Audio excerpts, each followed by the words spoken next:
Chapter 4. The Keeper of the Keys. Boom! They knocked again. Dudley jerked awake. "Where's the cannon?" he said stupidly. There was a crash behind them, and Uncle Vernon came skidding into the room. He was holding a rifle in his hands. Now they knew what had been in the long, thin package he had brought with them. "Who's there?" he shouted. "I warn you, I'm armed." There was a pause. Then, smash! The door was hit with such force that it swung clean off its hinges, and with a deafening crash landed flat on the floor. A giant of a man was standing in the doorway. His face was almost completely hidden by a long, shaggy mane of hair and a wild, tangled beard, but you could make his eyes out, glinting like black beetles under all the hair. The giant squeezed his way into the hut, stooping so that his head just brushed the ceiling. He bent down, picked up the door, and fitted it easily back into its frame. The noise of the storm outside dropped a little. He turned to look at them all. "Couldn't make us a cup of tea, could you? It's not been an easy journey." He strode over to the sofa where Dudley sat frozen with fear. "Budge up, you great lump," said the stranger. Dudley squeaked and ran to hide behind his mother, who was crouching, terrified, behind Uncle Vernon. "And here's Harry," said the giant. Harry looked up into the fierce, wild, shadowy face and saw that the beetle eyes were crinkled in a smile. "Last time I saw you, you was only a baby," said the giant. "You look a lot like your dad, but you've got your mum's eyes." Uncle Vernon made a funny rasping noise. "I demand you leave at once, sir," he said. "You are breaking and entering." "Ah, shut up, Dursley, you great prune," said the giant. He reached over to the back of the sofa, jerked the gun out of Uncle Vernon's hands, bent it into a knot as easily as if it had been made of rubber, and threw it into a corner of the room. Uncle Vernon made another funny noise, like a mouse being trodden on. "Anyway, Harry," said the giant, turning his back on the Dursleys, "a very happy birthday to you. Got summat for you here. I might have sat on it on the way at some point, but it'll taste all right." From an inside pocket of his back overcoat he pulled a slightly squashed box. Harry opened it with trembling fingers. Inside was a large, sticky chocolate cake with "Happy Birthday, Harry" written on it in green icing. Harry looked up at the giant. He meant to say thank you, but the words got lost on the way to his mouth, and what he said instead was, "Who are you?" The giant chuckled. "True, I haven't introduced myself. Rufus Hagrid, Keeper of the Keys and grounds at Hogwarts." He held out an enormous hand and shook Harry's whole arm. "What about the tea then, eh?" he said, rubbing his hands together. "I'd not say no to summat stronger if you got it, mind." His eyes fell on the empty grate with the shriveled crisp packets in it, and he snorted. He bent down over the fireplace. They couldn't see what he was doing, but when he drew back a second later, there was a roaring fire there. It filled the whole damp hut with flickering light, and Harry felt the warmth wash over him as though he'd just sunk into a hot bath. The giant sat back down on the sofa, which sagged under his enormous weight, and began taking all sorts of things out of the pockets of his coat. A copper kettle, a squashy package of sausages, a poker, a teapot, several chipped mugs, and a bottle of amber liquid which he took a swig of from before starting to make tea. Soon the hut was full of the sound and smell of sizzling sausage.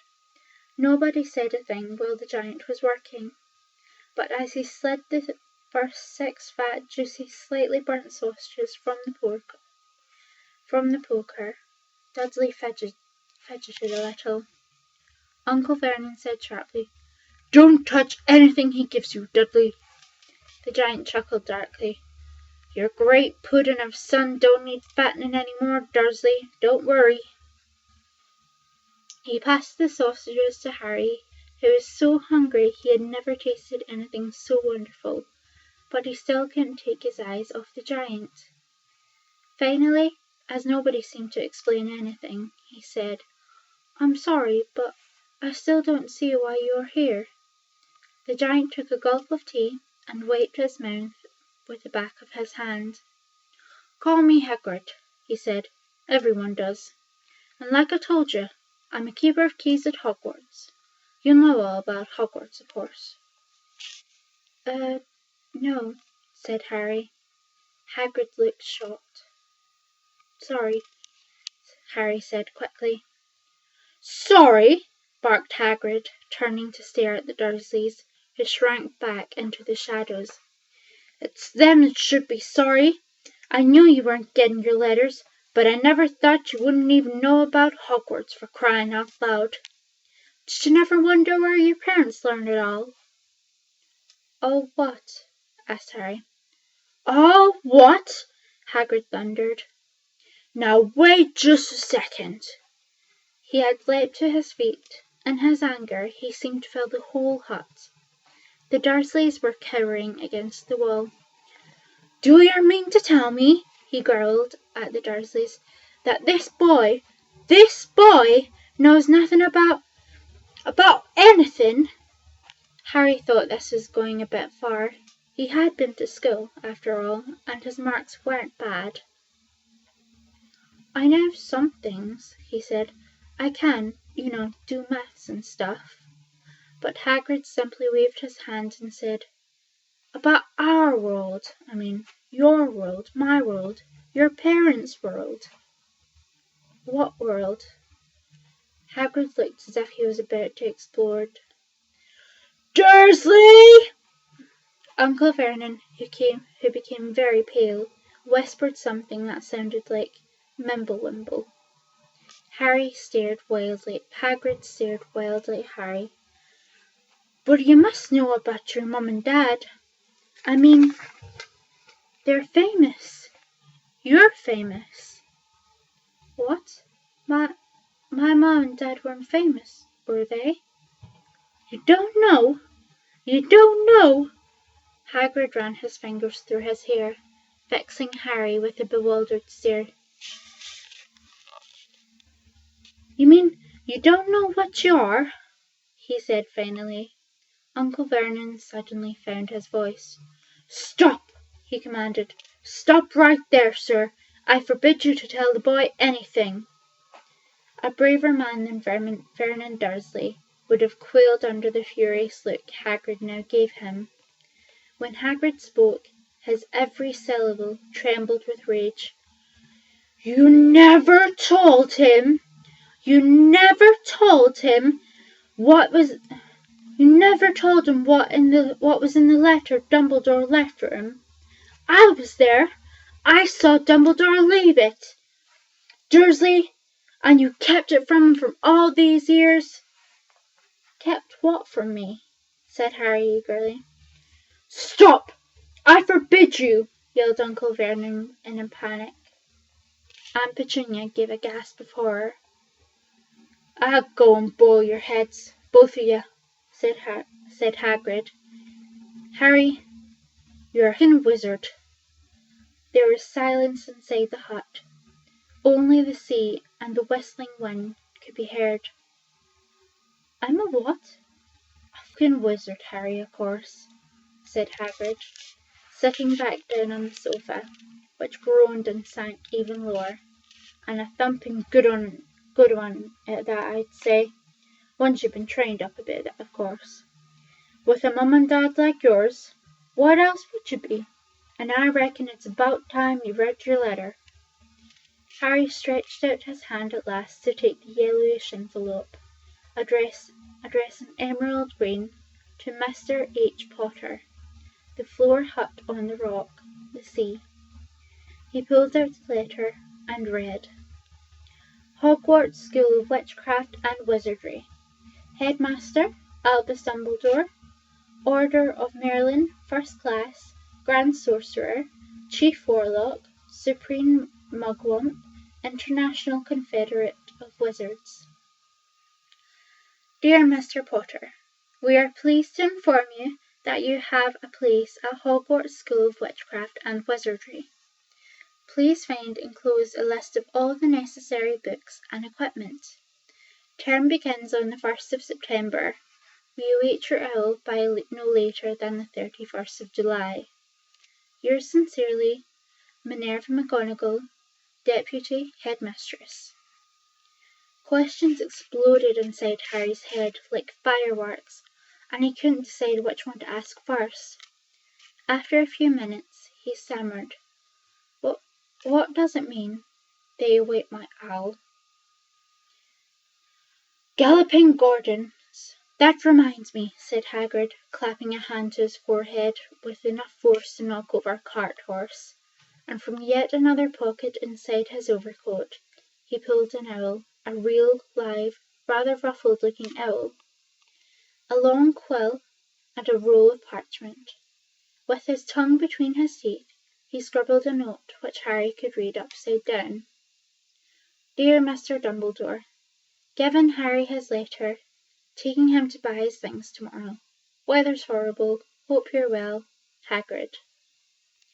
Hagrid rolled up the note, gave it to the owl, which clamped it in his beak, went to the door, and threw the owl out into the storm. Then he came back and sat down as though this was as normal as talking on a telephone. Harry realized his mouth was open and closed it quickly. But where was I? Said Hagrid, but at that moment Uncle Vernon, still ashen-faced, but looking very angry, moved into the firelight. He's not going, he said. Hagrid grunted. I'd like to see a great muggle like yourself stop him, he said. A what? said Harry, interested. A muggle, said Hagrid. It's what we call non-magic folk like them, and it's your bad luck you grew up in a family of the biggest muggles I ever laid eyes on. We swore when we took him in we'd put a stop to that rubbish, said Uncle Vernon. Swore we'd stamp it out of him. Wizard indeed. You knew, said Harry. You knew, and I'm a wizard. Knew? Shrieked Aunt Petunia suddenly. Knew? Of course we knew. How could we not? My dratted sister being what she was. Oh, she got a letter just like that, and disappeared off to that school, and came home every holiday with her pockets full of frog spawn, turning teacups into rats. I was the only one who saw her for what she is, a freak. But for my mother and father, oh no, it was Lily this and Lily that. They were proud of having a witch in the family. She stopped to draw breath and then went ranting on. It seemed that she had been wanting to say all of this for years. Then she met that Potter at school, and they left and got married and had you. And of course I knew you'd be just the same, just as strange, just as abnormal. And then, if you please, she won and got herself blown up, and we got landed with you. Harry had gone very white. As soon as he found his voice, he said, Blown up? You told me they died in a car crash. Car crash? Roared Hagrid, jumping up so angrily that the Dursleys scuttled back to their corner. How could a car crash kill Lily and James Potter? It's an outrage, a scandal. Harry Potter not knowing his own story when every kid in our world knows his name? But why? What happened? Harry asked urgently. The anger faded from Hagrid's face. He looked suddenly anxious. I think I'm going a little bit fast, so slow down a little. Okay, baby. Love you.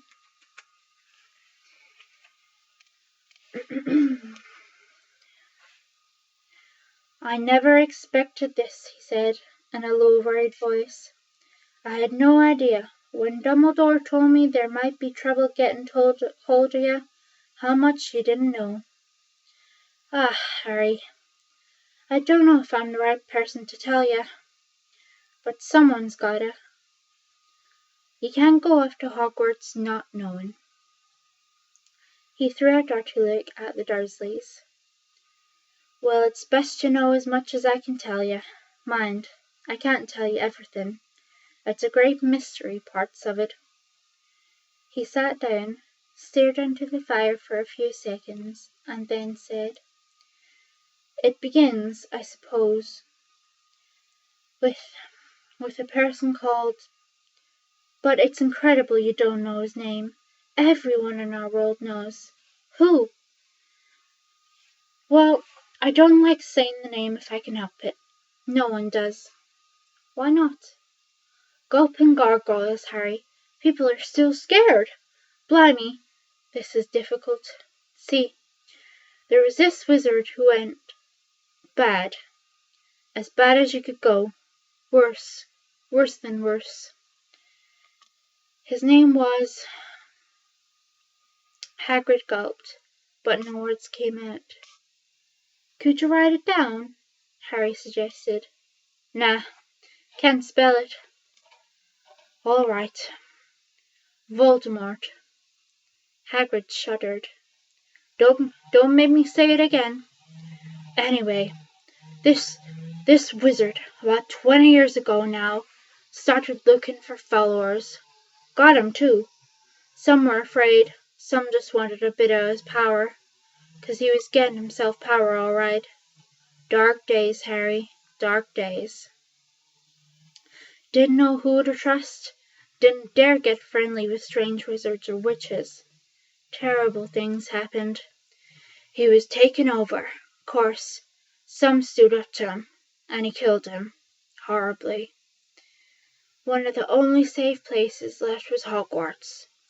Reckon Dumbledore's the only one you know who was afraid of. Didn't dare try and take in the school. Not just then, anyway. Now, your mum and dad were as good a witch or wizard as anyone ever knew. Head boy and girl at Hogwarts in their day. Suppose the mystery is why you know who never tried to get him on his side before. Probably knew they were too close to Dumbledore. Maybe he thought he could persuade him. Maybe he just wanted him out of the way. All anyone knows is, he turned up in the village where you was all living on Halloween 10 years ago. You were just a year old. He came to your house. And Hagrid suddenly pulled out a very dirty, spotted handkerchief and blew his nose with it, which sounded like a foghorn. Sorry, but it's that sad. Knew your mum and dad and nicer people you couldn't find. Anyway, you know who killed him. And this is a real mystery of the thing, he tried to kill you too. Wanted to make a clean job of it, I suppose. Or maybe he just liked killing them. But he couldn't do it. Never wondered how you got that mark on your forehead? That was no ordinary cut. That's what you get when a powerful evil curse touches you. Took care of your mum and dad and your house, even. But it didn't work on you, and that's why you're famous, Harry. No one ever lived after he decided to kill him. No one except you. And he'd killed some of the best witches and wizards of the age. the McKinnons, the Bones, the Pruitts, and you was only a baby, and you lived. Something very painful was going on in Harry's mind. As Hagrid's story came to a close, he saw again the blinding flash of green light, more clearly than he'd ever remembered it before. And he remembered something else. For the first time in his life, a high, cold, cruel laugh. Hagrid was watching him sadly. "Took you from the ruined house myself, on Dumbledore's orders. Brought you to this lot." "Load of tosh," said Uncle Vernon. Harry jumped. He had almost forgotten that the Dursleys were there. Uncle Vernon certainly seemed to have got back his courage. He was glaring at Hagrid, and his fists were clenched. "Now you listen here, boy," he snarled. "I accept there's something strange about you. Probably nothing a good beating wouldn't have cured. And as for all about your parents, well, they were weirdos, no denying it, and the world's better off without them, in my opinion. As for all they got, getting mixed up with these wizarding types, just what I expected. Always knew they'd come to the sticky end." But at that moment, Hagrid leapt from the sofa and drew a battered pink umbrella from inside his coat. Pointing this at Uncle Vernon like a sword, he said, "I'm warning you, Dursley! I'm warning you! One more word!" In danger of being speared on the end of an umbrella by a bearded giant, Uncle Vernon's courage failed again. He flattened himself against the wall and fell silent. "That's better," said Hagrid, breathing heavily and sitting back down on the sofa, which this time sagged right down to the floor. Harry, meanwhile, still had questions to ask, hundreds of them. But what happened to you know who? "Good question, Harry. Disappeared. Vanished. Same night he tried to kill you. Makes you even more famous. That's the biggest mystery, you see. He was getting more and more powerful. Why'd he go?" "Some say he died. Codswallop, in my opinion. Don't know if he had enough human left in him to die. Some say he's still out there, biding his time. But I don't believe it. People who was on his side came back to ours. Some of 'em even came out of kind of trances. Don't reckon they could have done it if he was coming back. Most of us reckon he's still out there somewhere, but lost his powers. Too weak to carry on. 'Cause something about you finished him, Harry. There was something going on that night that he hadn't counted on. I don't know what it is. No one does. But something about you stumped him, all right." Hagrid looked at Harry with warmth and respect blazing in his eyes. But Harry, instead of feeling pleased and proud, felt quite sure that there must have been a horrible mistake. A wizard? Him? How could he possibly be? He'd spent his life being clouted by Dudley and bullied by Aunt Petunia and Uncle Vernon. If he was really a wizard, why hadn't they turned into warty toads every time that they tried to lock him in his cupboard? If he'd once defeated the greatest sorcerer in the world, how come Dudley had always been able to kick him around like a football? "Hagrid," he said quietly, "I think you must have made a mistake. I don't think I can be a wizard." To his surprise, Hagrid chuckled. "Not a wizard, eh? Never made things happen when you was scared or angry?" Harry looked into the fire. Now he came to think of it, every odd thing that had ever made his Aunt Petunia and uncle furious with him had happened when he, Harry, had been upset or angry. Chased by Dudley's gang, he had somehow found himself out of their reach. dreading going to school with that ridiculous haircut. He'd managed to make it grow back. And the very last time Dudley had hit him, hadn't got... Sorry, let me read it that. And the very last time Dudley had hit him, hadn't he got his revenge, without even realizing he was doing it? Hadn't he set a boa constrictor on him? Harry looked back at Hagrid, smiling, and saw that Hagrid was positively beaming at him. "See," said Hagrid. "Harry Potter, not a wizard. You wait, you'll be right famous at Hogwarts." But Uncle Vernon wasn't going to give in without a fight. "Haven't I told you he's not going?" he hissed. "He's going to Stonewall High, and he'll be grateful for it. I've read those letters, and he nailed all sorts of rubbish, spellbooks and wands, and if he wants to go, a great muggle like you won't stop him," growled Hagrid. "Stop Lily and James Potterson going to Hogwarts? You're mad. His name's been down ever since he was born. He's off to the finest school of witchcraft and wizardry in the world. 7 years there, and he won't know himself. He'll be with the youngsters of his own sort for a change, and he'll be under the greatest headmaster Hogwarts has ever had, Albus Dumbledore." "I am not paying for some crackpot old fool to teach him magic tricks," yelled Uncle Vernon. But he had finally gone too far. Hagrid seized his umbrella and whirled it over his head. "Never," he thundered, "insult Albus Dumbledore in front of me!" He brought the umbrella swishing down through the air to point at Dudley. There was a flash of violet light, a sound like a firecracker, a sharp squeal, and the next second Dudley was dancing on the spot with his hands clasped over his fat bottom, howling in pain. When he turned his back on them, Harry saw a curly pig's tail poking through a hole in his trousers.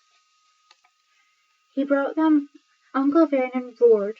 Pulling Aunt Petunia and Dudley into the other room, he cast one last terrified look at Hagrid and slammed the door behind them. Hagrid looked down at his umbrella and stroked his beard. "Shouldn't have lost my temper," he said ruefully. "But it didn't work anyway. Meant to turn him into a pig. But I suppose he was so much like a pig anyway, there wasn't much left to do." He cast a sideways look at Harry under his bushy eyebrows. I'd be grateful if you didn't mention it to anyone at Hogwarts," he said. "I'm not supposed to do magic, strictly speaking. I was allowed to do a bit, you follow. I was allowed to do a bit to follow you and get your letters to you and stuff, but one of the reasons I was so keen to take the job." "I'm going to redo that, baby, okay? I promise I'll try and do better." "Be grateful if you didn't mention that to anyone at Hogwarts," he said. "I'm not supposed to do magic, strictly speaking. I was allowed to do a bit to follow you and get the letters to you and stuff. It's one of the reasons I took the job." "Why aren't you supposed to do magic?" asked Harry. "Oh, well, I was at Hogwarts myself, but I got expelled, to tell you the truth, in me 3rd year. They snapped me wand in half and everything, but Dumbledore let me stay on as gamekeeper. Great man, Dumbledore." "Why were you expelled?" "It's getting late, and we've got lots to do tomorrow," said Hagrid loudly. "Gotta get up to town, gotta get all the books." He took off his thick black coat and threw it to Harry. "You can keep under that," he said. "Don't mind if it wriggles a bit. I think I got a couple of dormice in one of the pockets."